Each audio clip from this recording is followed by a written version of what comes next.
Caitlin, here we are, our last episode of 2022. The season went by really fast. I can't believe it's Christmas already. Do you have any last-minute festive plans? Yeah, I actually do have a few things lined up this week. I'm supposed to go to the New York Botanical Gardens light show, which seems cool.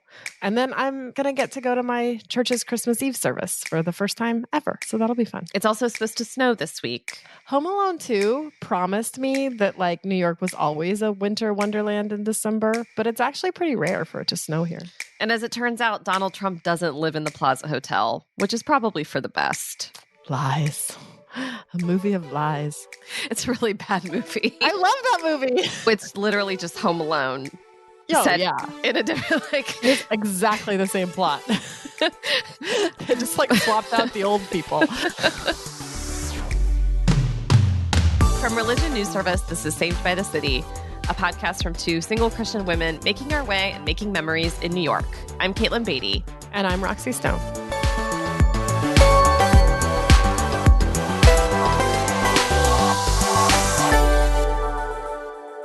This week is also Hanukkah, which, living on the Upper West Side, it is truly a mix of Christmas and Hanukkah everywhere you look. Like in the stores, but also how apartment lobbies are decorated and when you look in windows. Right. Living pretty much in any neighborhood in New York, and maybe especially on the Upper West Side, you realize this is why we say Happy Holidays and not Merry Christmas. Yes. It's not a culture war thing. It's like I want to be kind to my neighbors, and not everybody celebrates Christmas. Yeah, I feel like that's really when I realized that moving here. I was like, that felt like a theoretical thing. Like, oh yeah, don't wish the clerk at the store Merry Christmas. But in Colorado, they were probably celebrating Christmas. But then when I moved here, I was like, oh, you might very well not be celebrating Christmas. Right. It suggests that it's only a culture war thing if you are coming from this position of privilege where you kind of can assume that everybody should say Merry Christmas or does celebrate it.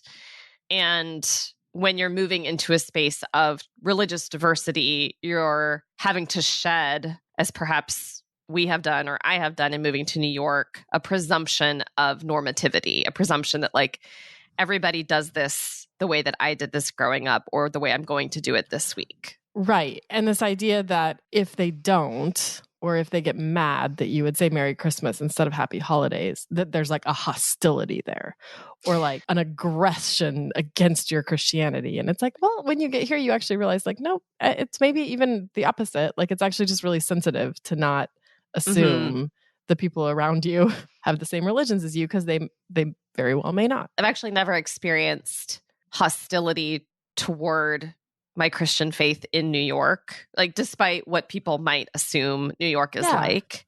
I think when you live in a place of true religious diversity, you're less likely to fall into this false culture war binary of the secular people against the religious conservatives. It's like, actually, there are a lot of different religious traditions here. Some people here celebrate Christmas. Some people celebrate Hanukkah. Some people celebrate both. Some people celebrate both. I actually went to a Shabbat dinner on this past Friday. My friend that I know from church, her partner is Jewish. And so they're an interfaith couple. My friend jokes now that she's like a Jewish housewife because she actually like made the challah bread for the Shabbat dinner, which is, I think, very impressive. And so did everyone else who was there. But yeah, I mean, I've gone over there for a couple of them and it's really a fun time. And it was, we were like having this Shabbat dinner and, reading through the different moments in the dinner. And then also there was like a Christmas tree in the corner, so it was just like a fun mix, and they're as a couple trying to like work out what that looks like to be, an interfaith couple and respect each other's traditions. Mm-hmm. And I actually really love the Shabbat dinner for a lot of reasons, but there are some great moments in it where I just really appreciate how much it pushes against like the rhythm and the pace of modern life, I mean, this is very obvious but it's really striking when you go and it's like the slowness of the meal and the moments where you're thinking about if you're practicing Shabbat all day on Saturday, like all of the aspects of of what it means to really take a Sabbath and how countercultural a true Sabbath is. I mean, we've talked about this before, I think, but even, at an extreme, like not using electricity, or I think one of like my favorite parts of if people are really observing it is like not buying anything or like not requiring anyone else to work on the day that you're taking a Sabbath, which these are just like very anti-capitalist ideas, which yay. My favorite slogan is yay, anti-capitalism. Yeah, I mean, what you're describing is obviously Judaism and Christianity there are specific connections historically within the two traditions. They're also separate traditions. Mm-hmm. But what you're observing and benefiting from is seeing how another tradition honors time and a sacredness around time and space that helps you reframe your own life in a beneficial or your own spirituality in a beneficial way. And that is not a threat. Like, that doesn't make you less of a Christian. Mm-hmm. To see how and participate in a Jewish Sabbath, if anything, it enhances your own understanding of Sabbath and your desire to practice it better. Yeah, it feels inspiring and generative rather than threatening, as you said. It seems like the editors of the New York Times knew that we were planning this episode this week, and they wanted to help us out because they published a really interesting article titled "A Look Inside New York's Swirling Kaleidoscope of Faiths." I really appreciate that they did that for us. Thank you, New York Times. The article opens with this great paraphrase of a quote from Milan Kundera that New York is maximal diversity in minimum space. We feel the minimum space often. Yes. And what that means is that we can't really go anywhere in New York without seeing religious symbols and how other people practice their religion from around the globe. So, of course, this connects to the ethnic diversity that is represented in New York as well. The article cites a PRRI study that shows that 3 of the city's boroughs, Manhattan, Brooklyn, and Queens, are among the 10 most diverse counties in the country, and Staten Island and Bronx are not far behind.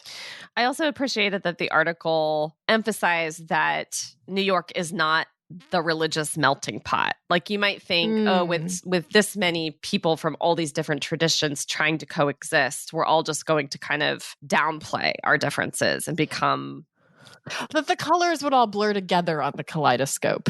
Right. And instead, if anything, the colors and their differences are accentuated even more. That because of the religious diversity here, New Yorkers are empowered, the article says, to express their faith and share its treasures and ideals in a multitude of ways.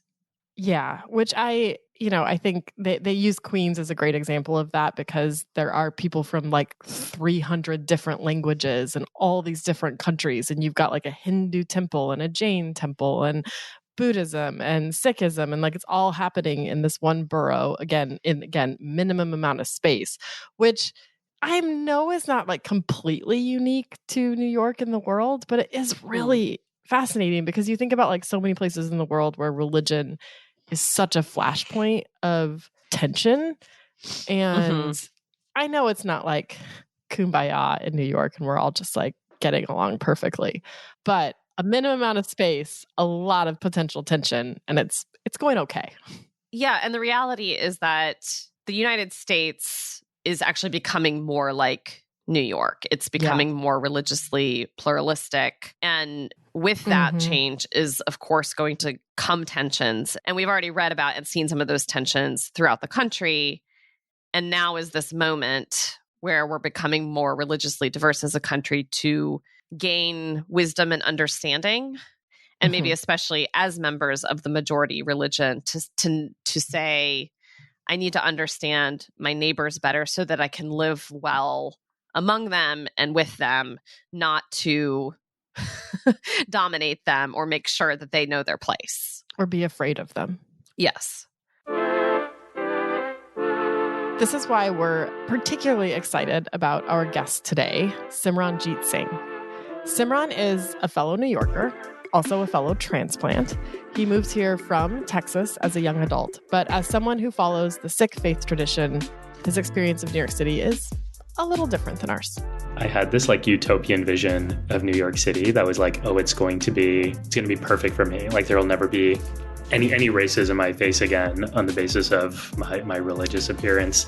And of course, that's not true. And when I look back at it now, it's such a funny thing to have thought. Simran is executive director of the Aspen Institute's Religion and Society program, an RNS columnist, and author of the book, The Light We Give, How Sikh Wisdom Can Transform Your Life. Our conversation with Simran is coming up just after the break. Religion News Service is an independent, award-winning source of global reporting on religion, spirituality, culture, and ethics. And right now, we're in the middle of our annual Newsmatch campaign. As a nonprofit newsroom, RNS journalists depend on your support. To donate now, visit religionnews.com. And if you like what we're doing at Saved by the City, let us know. Throw us a rating or a review, which goes a long way toward helping get the word out about the show. We have a new bit of fan mail from Anita in Australia. She said, for the longest time, I didn't know that there were other female Christians out there who thought like me. Independent, believing that God truly loves everyone, irrespective of their walk in life. So thank you for putting yourselves out there and speaking truth. Aw, thanks, Anita. Everybody be like Anita. Email us at sbtcpodcast@religionnews.com. We want to hear from you.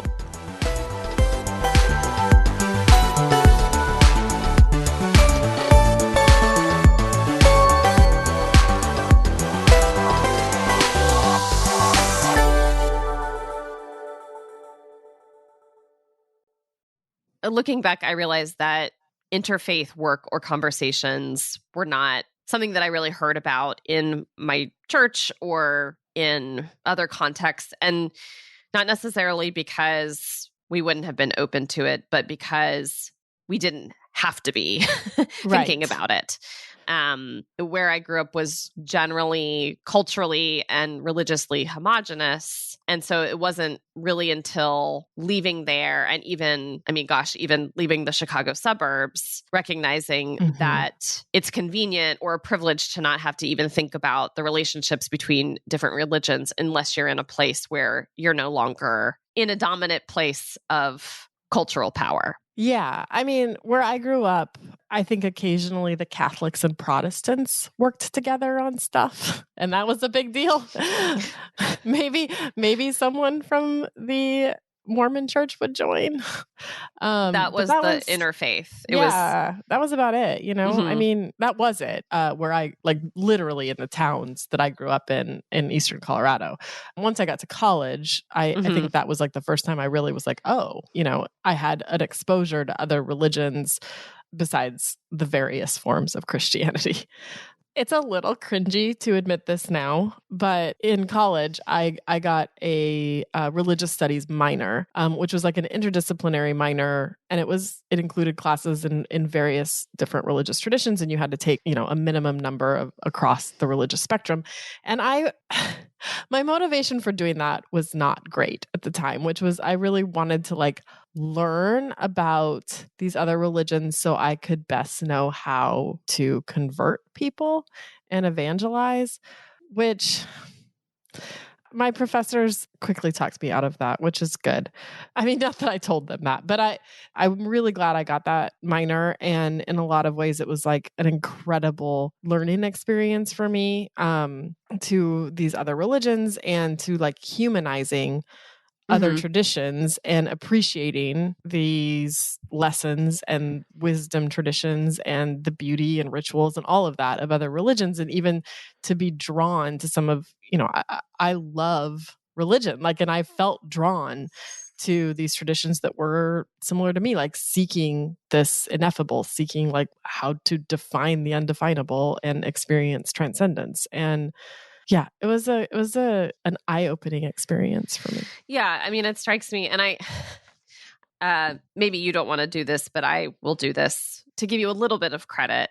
Thinking back to being an 18-year-old, you know, this is not a time when a lot of us come in to college with a lot of nuance, but yeah.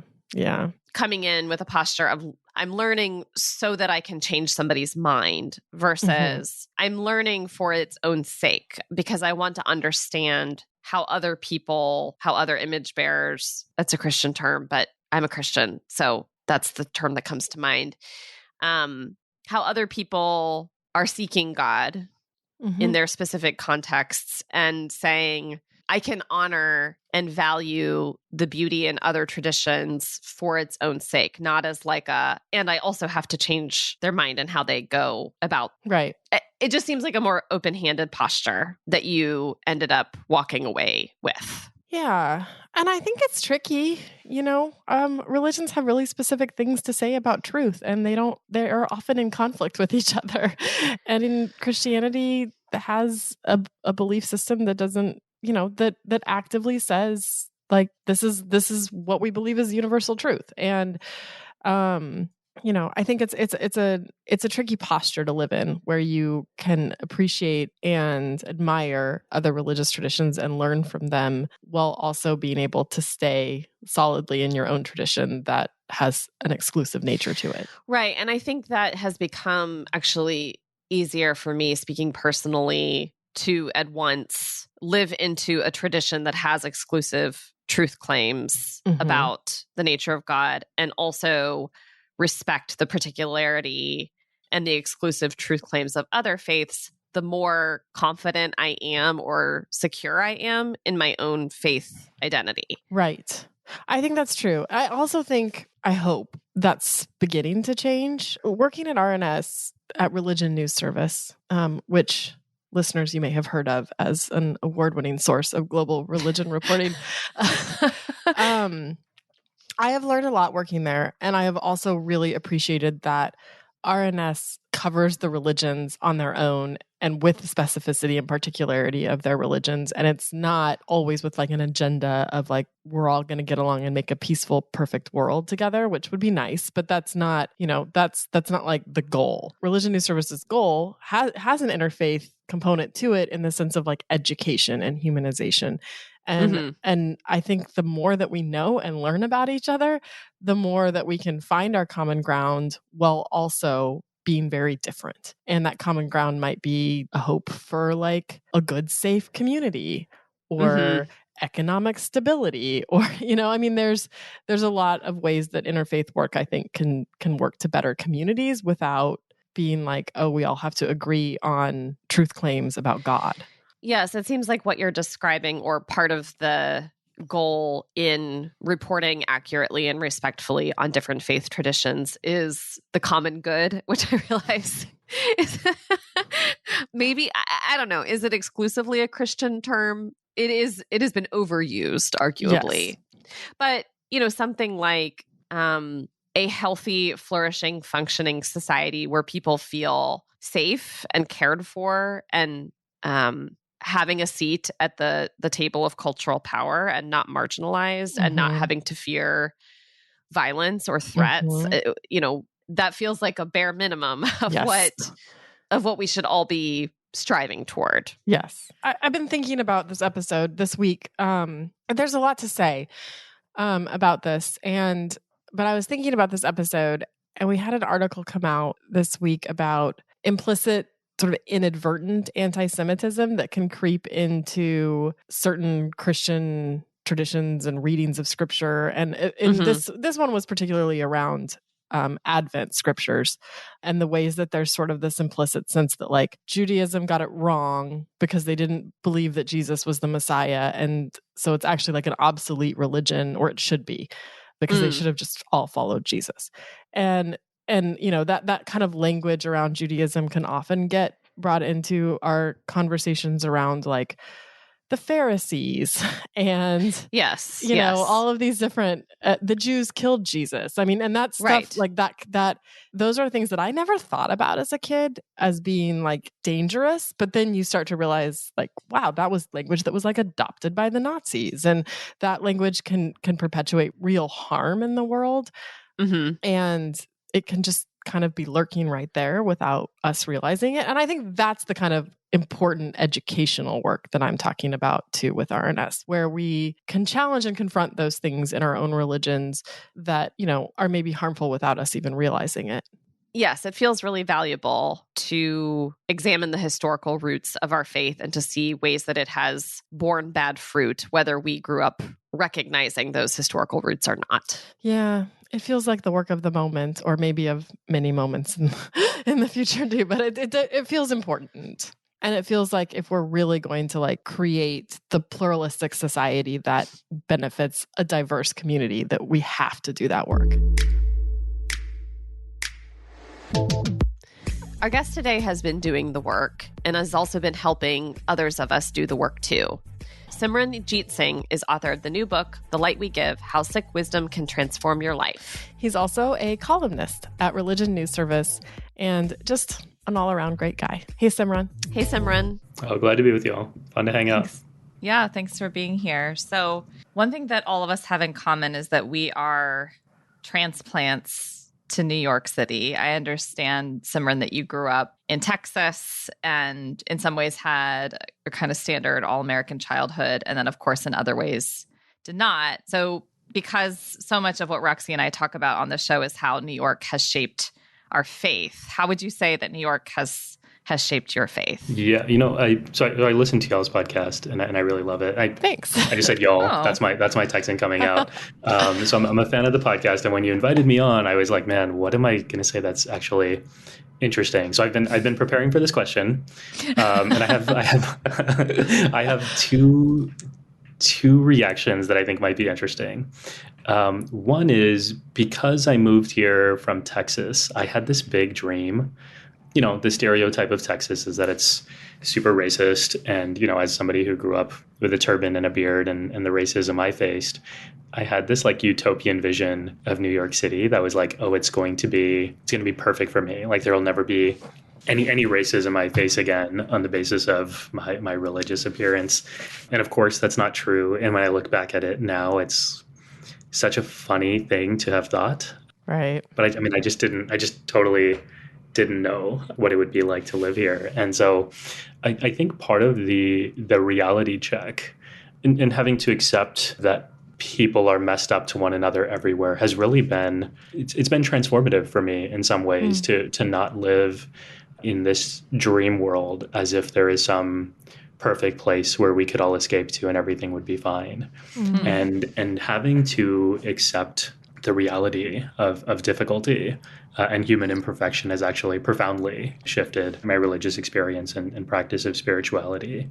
Because once you accept that, you really have to confront the difficulty head on and say, I can't hide from this. There's no escape, really. I have to figure out a way to face the challenges that are going to come my way. So that's one.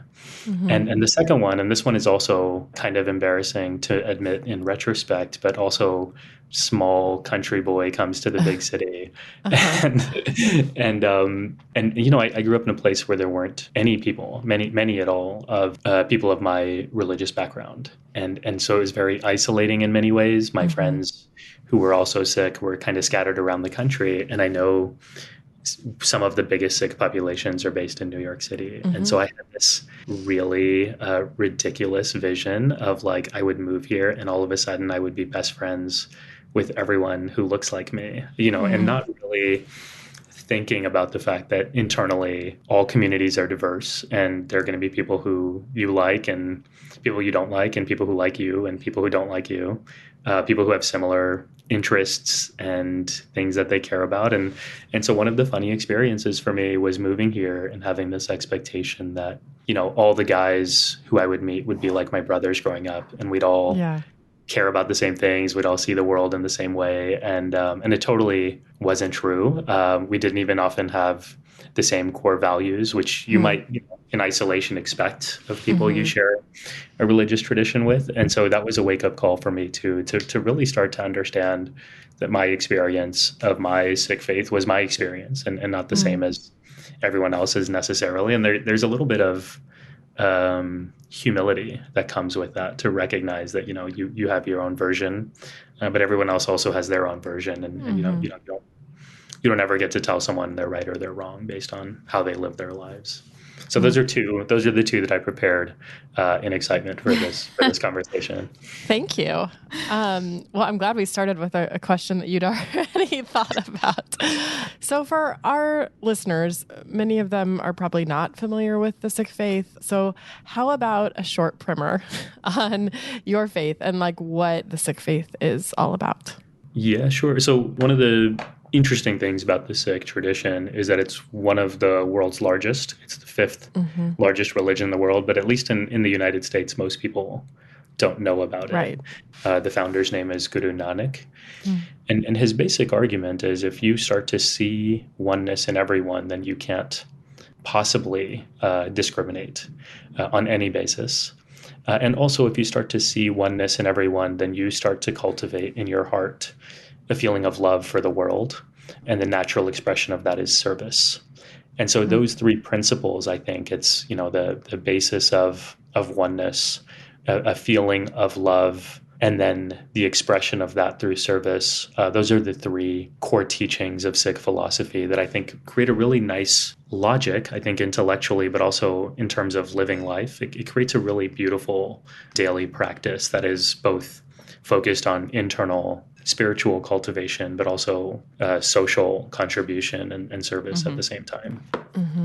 You talk a lot about the ways that 9/11 had a huge impact on your life. I think one of the things that you said in the book that struck me was that it was really a time when you learned that it wasn't enough to be non-racist. You had to be anti-racist.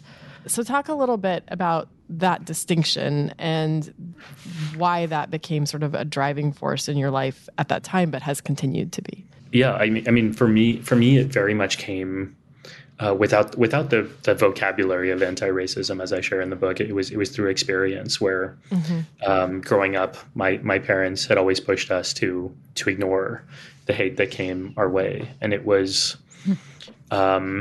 It was constant and it was annoying. Or my parents, we'd be just like minding our own business, walking down the street, and someone would yell something nasty at us, and we're kids, we want to respond and say something in return, and our parents would always just be like, let it go. And in a lot of ways, you could see how that's character building. You could see how that is more protective. You could see how, refusing to escalate a situation ensures your own safety. So a lot of this makes sense. And so it was our approach, at least for the most part. We didn't really get in fights or fight back or shout back or whatever. We kind of became comfortable with it. And, you might describe it as developing a thick skin, so that you don't these kinds of things bounce off of you. And then the real shift for us came after 9/11, as I mentioned, the hate violence that targeted a number of communities, including the Sikh community. It got real and it got intense. And 4 days after 9/11 was the first hate crime murder of a Sikh man in Mesa, Arizona. Just like a lovely human being, a horrible murder. And, just one of these situations where somebody's racist views were so out of control that they ended up just killing someone because they couldn't handle themselves. I mean, it's just terrible. But I'm 18 at the time, and I listened to this, and I'm thinking about this and trying to figure out how to respond. And this was the first time that I really realized that if I didn't start being proactive about addressing racism, then our family would continue to be at risk. And we already felt under threat, like the violence was real. Our lack of safety was real. And so honestly, it didn't feel like a choice. It didn't feel like I had the choice to say, I'm going to ignore this. It's just something that I personally, even as an 18-year-old, it's not like I could accomplish all that much, but I just felt like I had to do something. And that's what I describe in the book and understand in my life as the moment where I moved from being non-racist to anti-racist. To me, it's just a simple distinction between your willingness to show up and whether you're going to be proactive or you're just going to stand on the sidelines and let things happen. And talk a little bit about how that anti-racism work has expanded in your own life to address other communities in the United States that are recipients of hatred and violence and racist attitudes. For example, you've really leaned into a conversation about the killing of unarmed Black people in America, especially in the last couple of years. To talk about, initially, it's clear that anti-racism work and choosing to show up had a direct and immediate application for you and your family and your community, but talk about how that has expanded out to include other communities that are under threat. Mm-hmm. Yeah, the first moment I really started thinking about this was in those few days after 9/11, because at that moment, the Sikh community had a really important choice to make, and that was, are we going to ensure our safety by distinguishing ourselves from Muslims in this country and helping Americans direct their anger towards a different community, or are we going to approach it a little bit differently and take on more hate ourselves, but stand in solidarity with Muslims? And I listened to a number of Sikh leaders during that time. And it was, in retrospect, I'm so grateful for those conversations and having the chance to really just observe them. Because I think intuitively, especially as a parent now, the obvious answer is do whatever you can to protect your kids. Right. Like, get that safety. That's the most important thing. And as I listened to these leaders discussing options, they said two things that really stuck out to me. One is the ethical thing to do, the right thing to do is to stand in solidarity. And that was a really clear decision for them. But part of the conversation also that really stuck with me was, by deflecting hate to another community, we're not addressing the issue at its core, and it's just going to come back and bite us down the line, right? It's going to come back to us. And part of the arguments that people were giving to support that were historical, giving examples from Sikh history and American history and other models that we've seen. And part of their answers were very much guided by their lived experiences of knowing different communities that have been targeted. And so it was a really powerful moment for me to recognize. And, in Sikh philosophy, we talk about it as sarbat da bala. It's the upliftment of all humanity. And we talk about this, it comes up in our daily prayers. We ask for the upliftment of all humanity. And there's, at least in our worldview, no community, going back to this concept of oneness, no community has exclusive claim to divinity or anything else, to the world. Take whatever you want. No one has more access or more privilege than anyone else, or at least they shouldn't. And goodness and happiness is for everyone. And that's the teaching. And so for me, I've really tried to live into that, whether it's, on the basis of anti-Black racism or on the basis of religious marginalization. That's what we work on in my current role at the Aspen Institute, whether it's on the basis of gender discrimination. There are so many ways in which we have figured out how to divide ourselves and hurt one another. And for me, ensuring that we all have equal opportunities to thrive is what it means to be a good Sikh. You write in the book about the roots of America's racism being clearly in religion, specifically in Christianity. Talk a little bit about that. And from your perspective, what Christians need to be doing now in light of that history and what you've seen Christians doing well in that respect. Yeah, I appreciate the question. I think especially for this podcast and your audience, it's a very real question. I know you've broached it in different ways before. What I'll say, and I'm increasingly comfortable being provocative, so I will do that here. Go for it. Please provoke our audience. Provoke us. So here's something that I've been thinking about that I think is super interesting. The way that we've come to understand the relationship between Christianity and white supremacy, between Christianity and racism, has been almost backwards, right? We have come to think, the narrative we often tell ourselves is racism exists in America, and then Christians have become complicit with it. And so our our focus should be, how do we disentangle, like how do we take Christianity out of American racism again, right? How do we separate ourselves from, I mean, I'm including myself in the first person. I'm not Christian, but I'm American, and this is a big American conversation, right? How do we remove and disentangle Christianity from American racism? And historically speaking, it's actually the opposite, right? Christianity comes first and gives birth to American racism. And, it's not so simple as to say every Christian is an American racist, but it is historically true that Christianity is not just what permissions American racism, but also develops the logic and the structures for it. I'm not coming in here being like, Christianity is the worst religion ever and we need to burn it down. But I am coming in here as a historian and saying, if we don't understand the problems that we're trying to deal with, then we're never going to come up with the right solution, right? Like you go to a doctor, they don't give you the medicine first. They diagnose you, right? They do the diagnostics, they figure out what the issues are. And once they have an accurate sense, then they can give you an accurate remedy.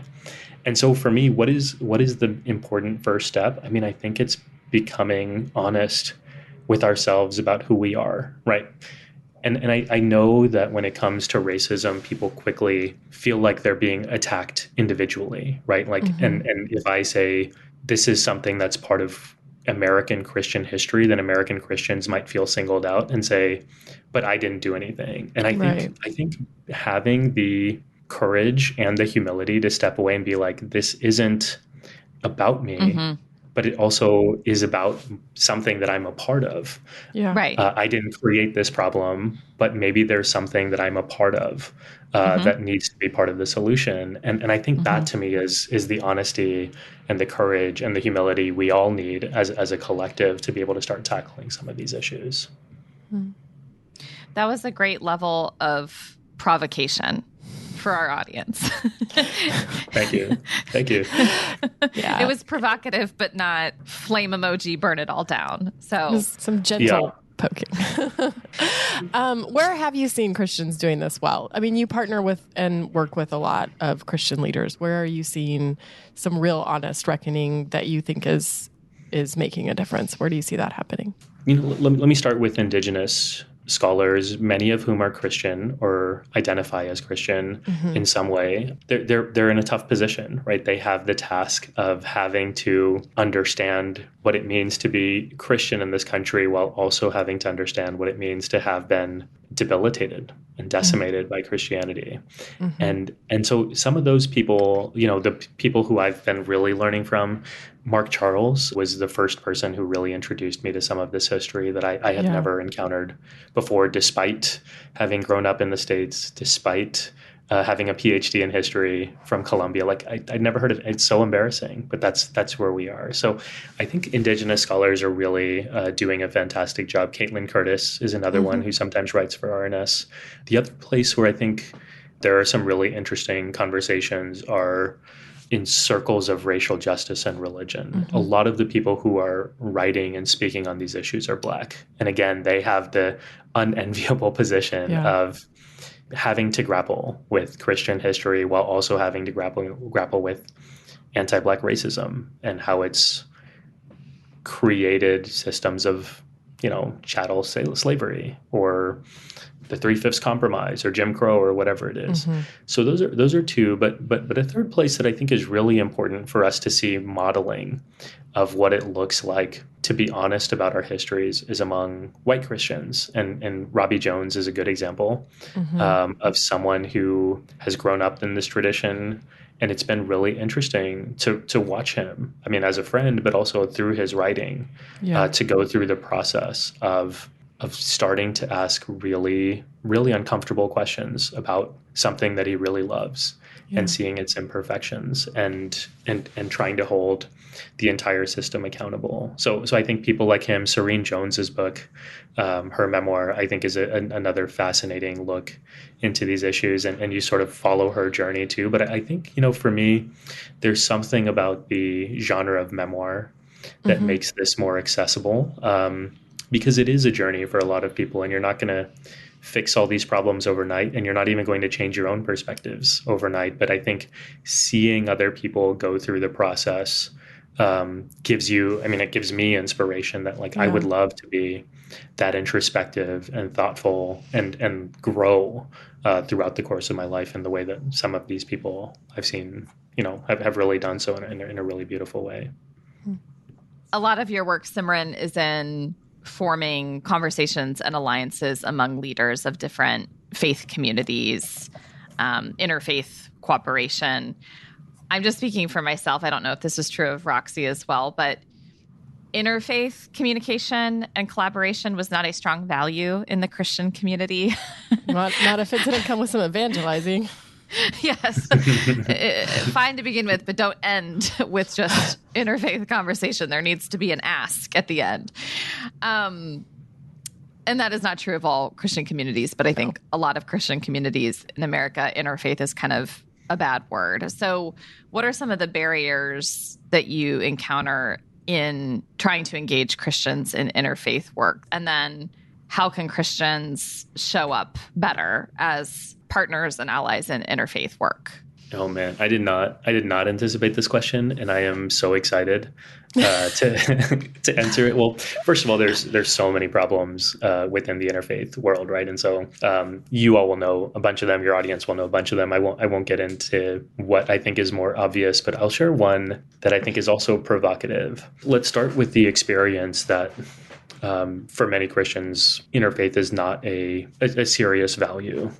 Part of the reason for that is when you come from the dominant stream of society in whatever way, you don't need the other people around you to legitimize you in some way, to share their power. Like you're already in the position of power. I think part of our challenge in the interfaith space is we presume it to be an even playing field. We expect that it is what it presents itself as, which is an opportunity for everyone to show up as they are and to have equal footing. And then the reality is that's not true, right? It wasn't true when I was growing up in Texas and I would show up to these events and there were usually 10 different types of Christians, usually Protestant, one Catholic. Right. I was in San Antonio, so maybe a couple of Catholics, one Muslim maybe, one Jew maybe, and then one other, right? And that's sort of standard, right? The other might be Buddhist or Hindu or Sikh, but it's like something quote unquote Eastern. Non-Abrahamic, yeah. Exactly. And so, I mean, part of my experience of interfaith, I mean, let's just sort of do this from a narrative perspective. Like my experience of interfaith has been like, this is a plate where I have to fight to be represented. Right. Like there is no seat at the table for me unless I ask for it. Right. It's not, it may not be, if you're coming from a dominant position in society, you might not notice that this is the experience of people, but just in the way that there's racial hierarchy or class hierarchy, there's also religious hierarchy. And in this country, it means that Christians are at the top and the rest of us are somewhere underneath that. Part of what I think is really helpful to see this is to understand that just like everything else, there's a history to interfaith. And a big part of that history is a political agenda in which certain groups are vying for positioning within a social context. And so just like the history of creating world religions was part of the colonial project, and a big push within that was to prove the superiority of Christianity. A similar process unfolds in the creation of interfaith. And so it's no surprise when you understand the history that we have this table setting where Christianity has most of the seat at the table, usually informs what the conversation is going to be, usually hosts. I mean, even just by space, usually these events are held in Christian spaces. Usually the positions of those who are leading these organizations are Christian, right? Like in every aspect, it's Christian dominant, but that comes out of a certain history. And I think if people were if people were interested in seeing what that history looks like, you might have a better understanding of, how people then get marginalized or pushed out in these contexts. And I think, for me, the whole point of doing that, of becoming aware of the inequities that are involved within the interfaith space, is to then be able to imagine, well, how do we create something different that is actually equitable for everyone, that we're in the way that we're intending for it to be, but may not be actually executing in the way that we want to. Thank you so much. Sure. I feel a lot of things right now, but I mostly just feel really grateful that you joined us and gave us your time and your wisdom and your provocations. Of course. Yeah, it's my pleasure. I've been looking forward to this conversation. I mean, I think it was after like 5 episodes of the first season, I was like, okay, one of my goals is to make it on this podcast. So I'm also feeling grateful. Yeah. Well, we're ending 2022 on a high note for you, Simran. We're really grateful that you came on today, and we're really grateful that you listened to the podcast as well. Yeah. So thank you. Of course. Thank y'all. I appreciate it.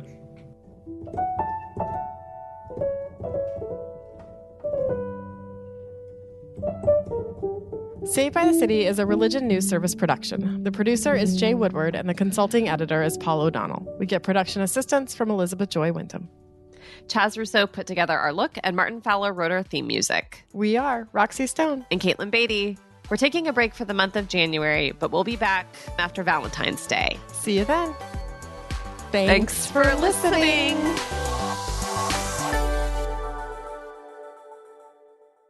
We have a new bit of fan mail from Anita in Australia, who says... You have to do an Australian accent. No. Fine. Would you like to? Nope. I tried it. Please continue. All right. Anita